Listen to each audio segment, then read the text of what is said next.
A war has been declared on vaping. The federal government is banning their sale. From November, they'll only be available with a prescription. It's a world first and an overdue crackdown. But is it enough? And who will police it? School Principal Christine DeGarlo is the Deputy President of the Secondary Principals Council in New South Wales and joins me now. Christine, really appreciate your time. What do you make of today's announcement? It's really great that the federal government has decided to take steps to try and curb it. We have been aware of this major problem, an exponentially growing problem, for at least the last 3 years. They are very, very dangerous products for our teenagers and young children, and anything that's being done to help curb their use and to educate people about the dangers of them can only be a positive thing. Christine, I've got friends who've got kids who are 13 and 14 and their kids are vaping. The parents are beside themselves. How widespread is the problem in our schools? There has been research done that in some schools, 80% of students are vaping. There is evidence from the research that primary school students down to kindergarten children are vaping.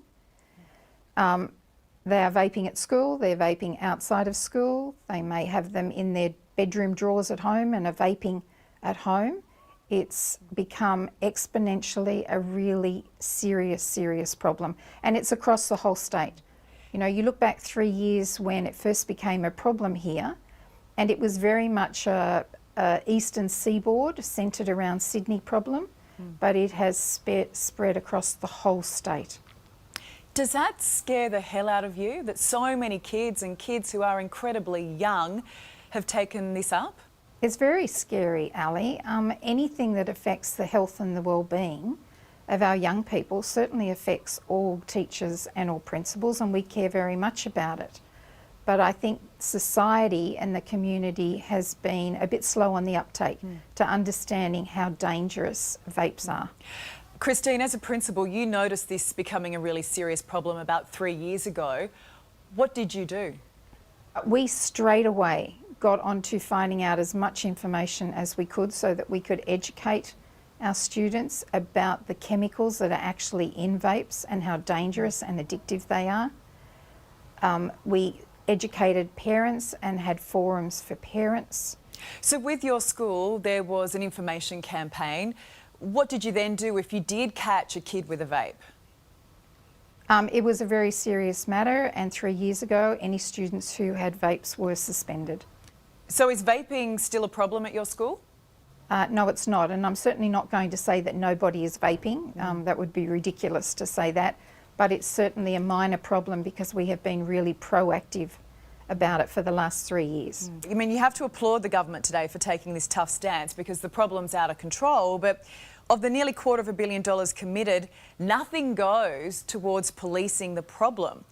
Can you see that being an issue? I certainly do see it as an issue unless there are enough police and health officers to be able to go and approach these retailers and get these products off the street and off the market. It's certainly not going to be enough. Are you worried it's going to fall to principals like yourself and teachers to play cop? It's often the way in our community that when we have societal problems, that it gets dumped or lumped on schools and the school curriculum to educate our students and to help solve the problem. And we will certainly do that, but we certainly can't stop students vaping unless they understand the problems and the danger in using vapes. It's highly addictive. And in schools we are seeing changes, negative changes in student behaviour of students who have become addicted to these vapes because they are so addicted to them, they're so desperate to have the next one or get money to have the next one, that students have become more aggressive, more agitated, less cooperative, less engaged with their schoolwork. And we see the problems in it, and we have seen it for the last couple of years. Are you confident that what we've heard today will make a difference?